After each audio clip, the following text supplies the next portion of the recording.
오늘 말씀의 제목은 기적을 일으킨 전인적 감사입니다.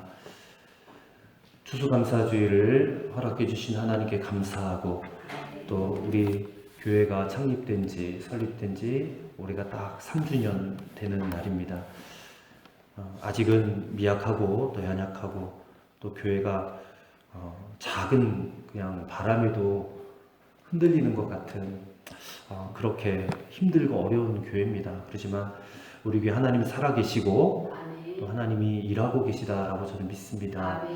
오셔서 많이 기도해 주시기 바랍니다. 또 각자의 여러분 삶의 처소에서도 교회를 위해서 흔들리지 않는 음부의 권세가 아무리 요동한다 할지라도 하나님 우리 교회를 지켜주시고 또 인도해 주셔서 정말로 구원이 필요하고 하나님의 사랑과 은혜가 필요한 영혼들에게 담대하게 복음을 전할 수 있는 우리 빛의 숲 교회가 될 수 있도록 축복해 주시고 또 기도해 주시기를 시간 먼저 부탁을 드리겠습니다.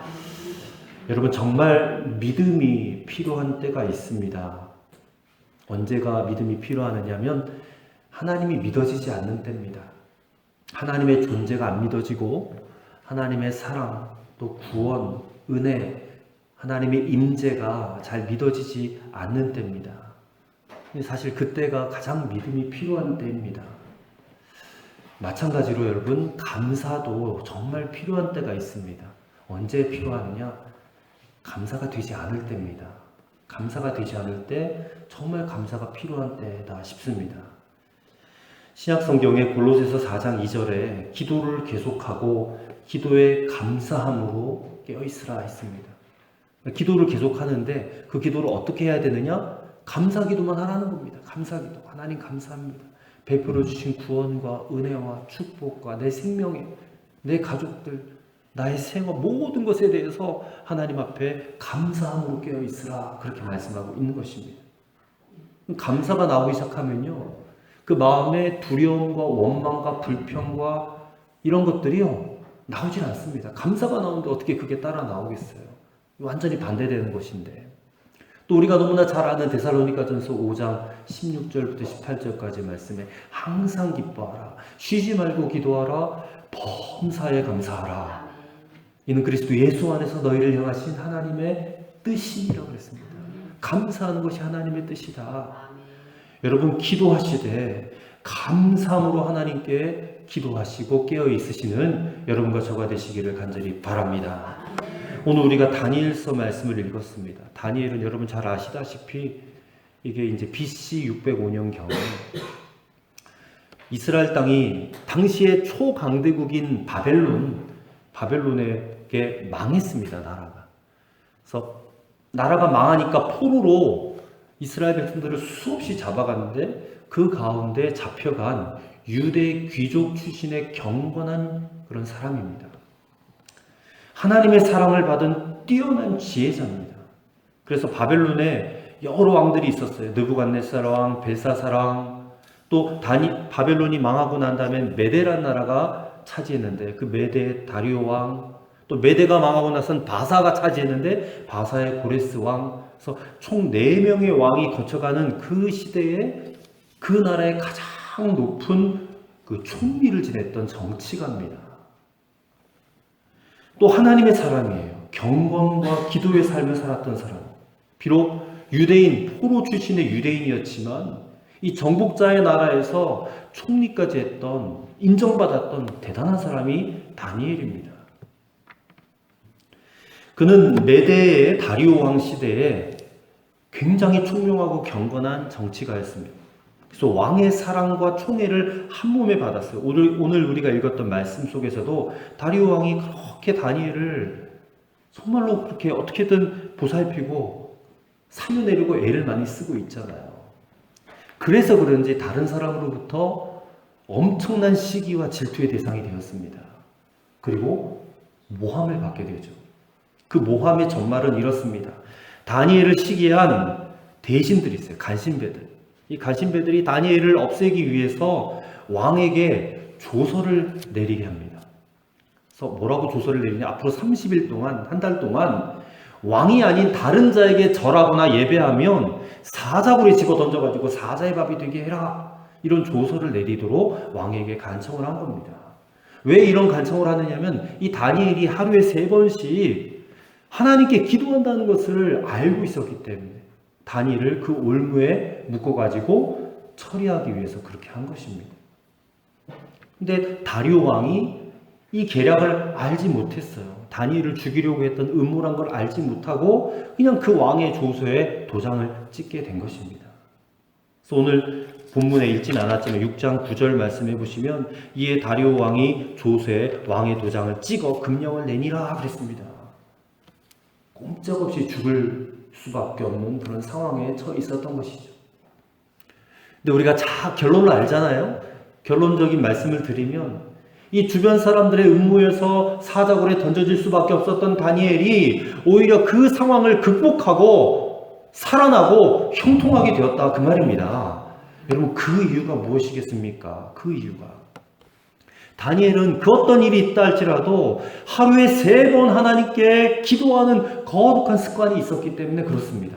근데 그 기도의 특징이 무엇이냐? 감사의 기도였다는 것입니다. 감사의 기도. 10절 끝부분에 보니까 뭐라고 하고 있습니까? 그의 하나님께 감사하였더라 라고 성경은 말씀하고 있습니다. 다니엘을 잡아 죽이려고 했던 그의 대적들은 기회를 놓치지 않았어요. 왕의 조서를 어긴 다니엘을 사자굴 속에 집어 던져버렸습니다. 근데 하나님께서는 그 다니엘을 사자의 그 입에서부터 지키시고 살려내셨습니다. 그리고 오히려 다니엘을 모함했던 자들을 사자굴에 집어던져서 다니엘 대신에 사자밥이 되게 하셨습니다. 이 기적과 같은 사건, 이 놀라운 사건, 여러분 다니엘이 똑똑해서 하나님이 역사하신 것일까요? 그렇지 않습니다. 다니엘이 지혜롭기 때문에 이런 일이 일어났을까? 그렇지 않습니다. 다니엘이 용맹해서 일어난 일도 아닙니다. 오직 한 가지 이유는 다니엘이 하나님께 감사로 기도했다라는 것입니다. 그래서 여러분 감사는 능력이 있습니다. 감사는 기적을 일으켜냅니다. 감사는 하늘의 문을 엽니다. 하나님의 역사가 나타나는 놀라운 기적을 일으키는 비결이 바로 감사인 줄을 믿습니다. 28절 말씀을 보십시오. 이 다니엘이 다리오 왕의 시대와 바사 사람 고레스 왕의 시대에 형통하였더라라고 말씀하고 있지 않습니까? 오늘 우리 중에 형통하기 원치 않는 사람 누가 있어요? 우리 다 형통하기 원합니다. 여러분 저와 여러분의 삶 가운데 형통의 복이 있기를 바랍니다. 그러려면 오늘 다니엘의 이 감사 기도를 본받으시기를 축원합니다. 이 감사가 우리 입술에서 끊어지지 않아야 돼요. 계속해서 감사가 흘러나오게 되기를 간절히 축원합니다. 오늘 이 다니엘서를 통해서 추수감사주일 또 교회 설립 3주년 감사 주일 예배를 보내는 우리가 깨달아야 될 영적인 지혜가 무엇인지 함께 은혜의 말씀으로 나누도록 하겠습니다. 첫째로 다니엘은 베푸신 은혜를 자신의 생명을 걸고 감사하였다는 것입니다. 생명을 걸고. 자, 10절 말씀을 보시면 다니엘이 이 조서에 왕의 도장이 찍힌 것을 알고도 라고 했습니다. 알고도. 다리오 왕의 그 조서 내용을 다니엘이 너무나 잘 알고 있었습니다. 30일 동안 어떤 신에게도 기도하면 안 돼요. 그 명령을 어길 경우에 그 결과가 어떻게 될지도 알고 있어요. 그럼 우리가 다니엘이라면, 여러분이 다니엘이라면 아마 이런 생각을 할 수 있었을 것입니다. 아니, 내가 일평생 내내 하루 3번씩 기도했는데 한 30일만 참지. 한 30일만.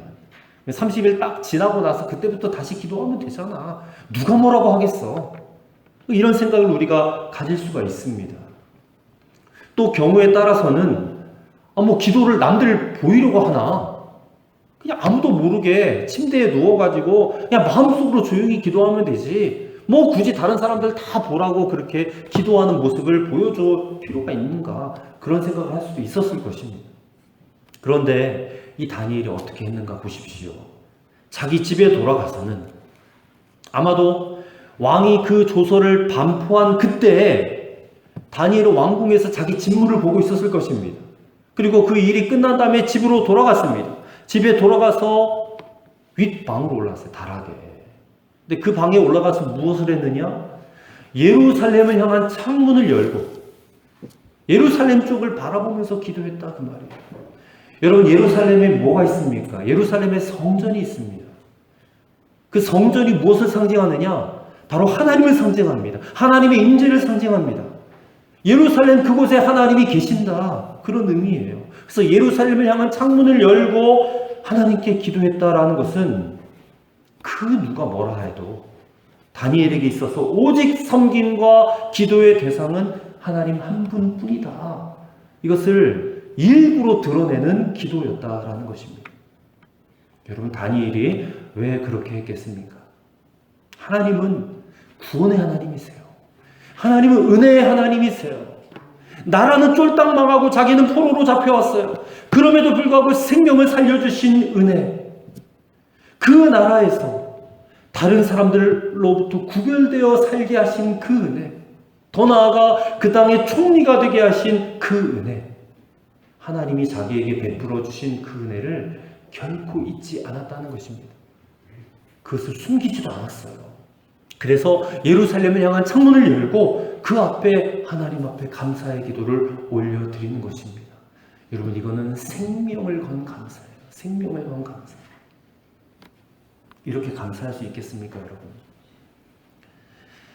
왕의 조서에 도장이 찍힌 줄도 알고 했던 기도.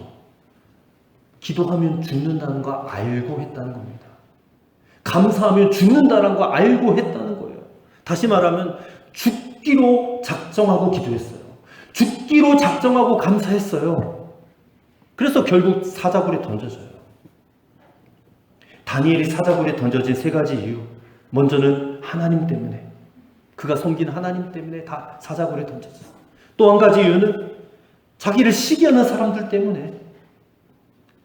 근데 이런 이유들을 다 제쳐놓고 가장 중요한 이유가 있다면 바로 하나님의 구원의 역사가 일어나기 위해서 던져진 것입니다. 하나님의 구원의 역사가 일어나기 위해서. 16절 말씀에 하나님은 다리오 왕의 입술을 통해 이렇게 말씀하십니다. 네가 항상 섬기는 너의 하나님이 너를 구원하시리라. 아니, 이방 왕의 입에서 네가 섬기는 하나님이 너를 구원하실 것이다 라고 선포케 하시는 거예요. 이 모든 일들이 하나님의 주권 아래서 지금 이루어지고 벌어지고 있는 일이다, 그 말이에요. 하나님께서 구원하실 수 있으니까 던져지시는 거예요. 던지게 하시는 거예요. 그리고 하나님은 구원하심을 그 모든 사람들이 보고 믿게 하시기 위해서 다니엘을 던지시는 것입니다. 건지지 못하시면 던지지도 않으셨을 거예요.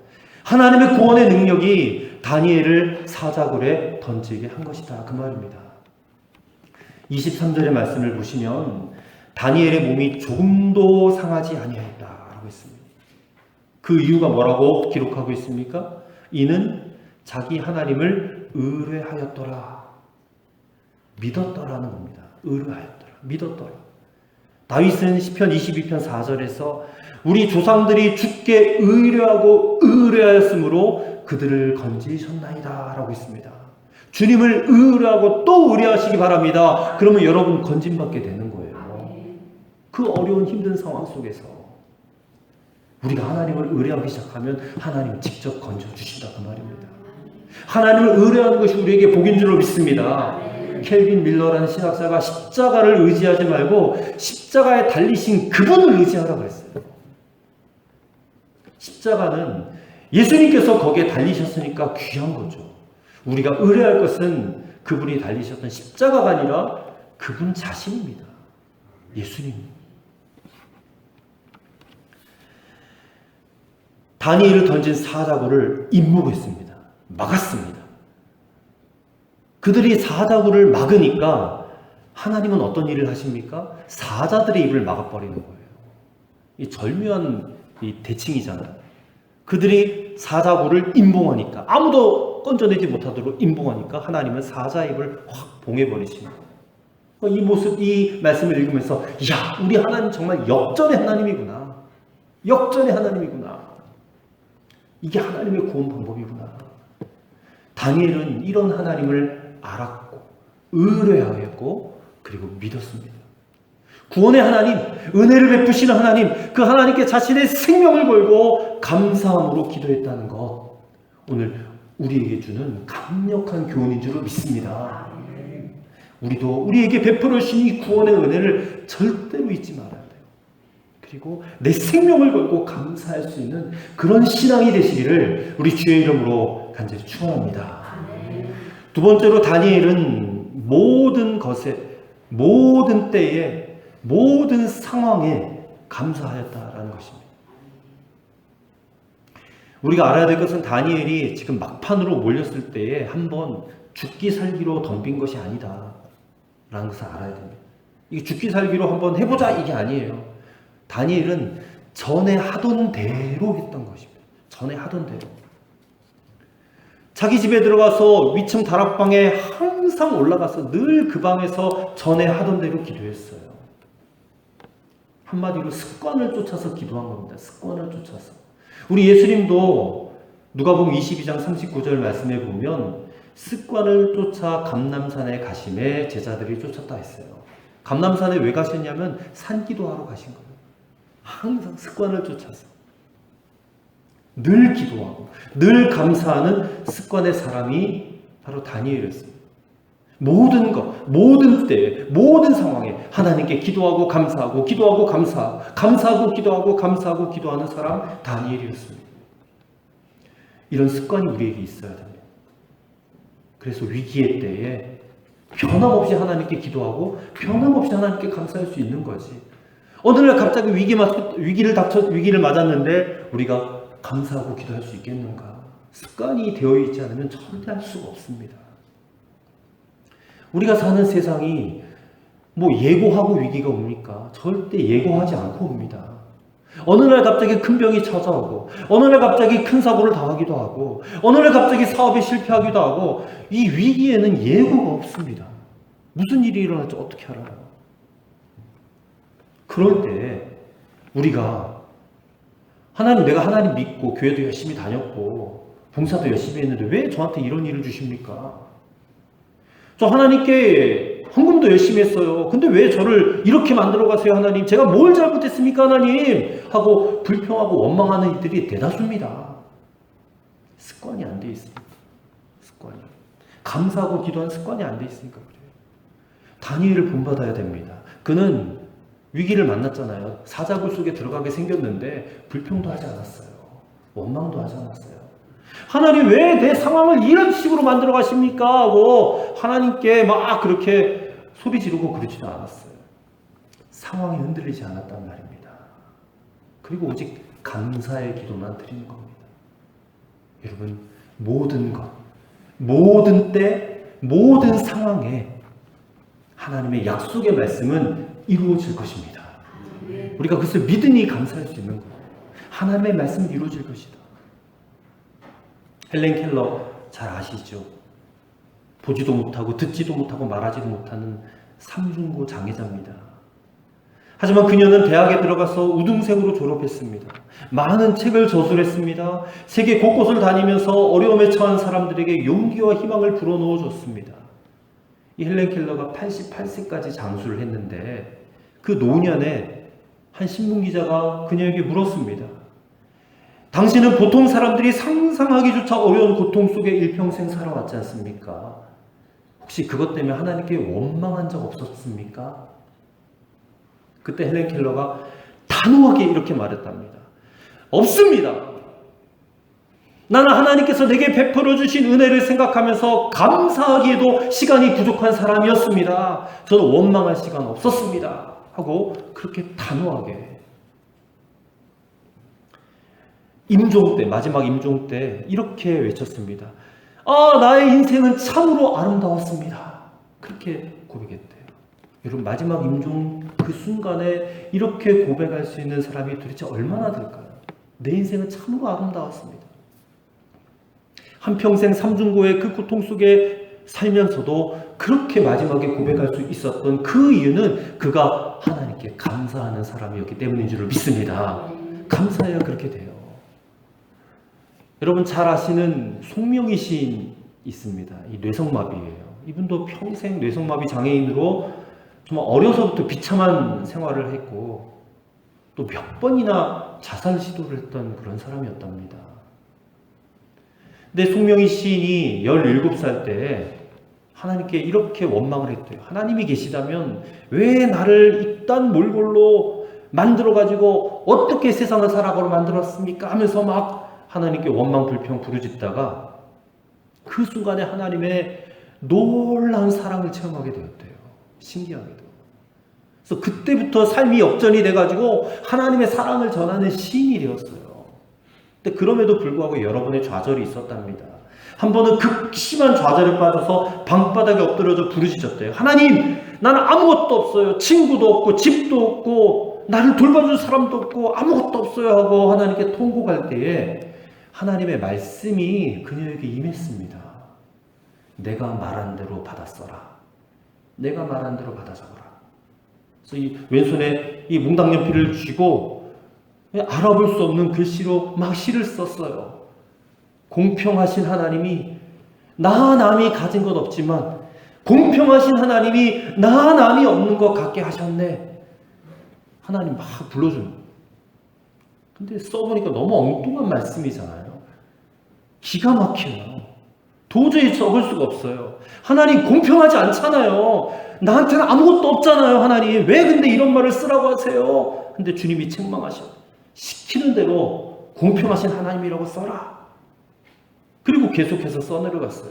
나 가진 재물 없으나, 나 남이 가진 지식 없으나, 나 남에게는 건강 있지 않으나, 나 남이 없는 것 있으니, 나 남이 못 본 곳을 보았고, 나 남이 듣지 못한 음성 들었고, 나 남이 받지 못한 사랑 받았고, 나 남이 모르는 것 깨달았네.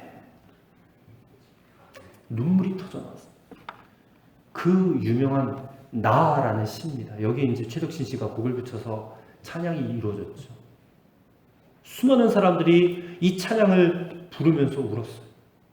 이 시를 읽으면서 감사를 회복했어요. 수많은 사람들이 주님께 돌아왔습니다. 이 시를 읽으면서. 여러분, 우리 안에 이 놀라운 이름 예수 그리스도가 있습니까? 여러분 안에 예수 그리스도가 참으로 주인 되어 주셨습니까? 그렇다면 가난해서 힘들다, 병들어서 힘들다, 실패해서 힘들다, 사람 때문에 힘들다라고 말하지 마십시오. 여러분 안에 예수 그리스도가 계시다면 나는 그래도 감사하다, 그렇게 말하실 수 있게 되기를 바랍니다. 우리가 할 수 있는 일은 오직 주님을 바라보는 길밖에 없어요. 언제나 주님께 감사하는 길밖에 없어요. 여러분, 주님만이 우리를 사랑하시고 주님만이 우리에게 살 길을 열어주신 줄로 믿습니다.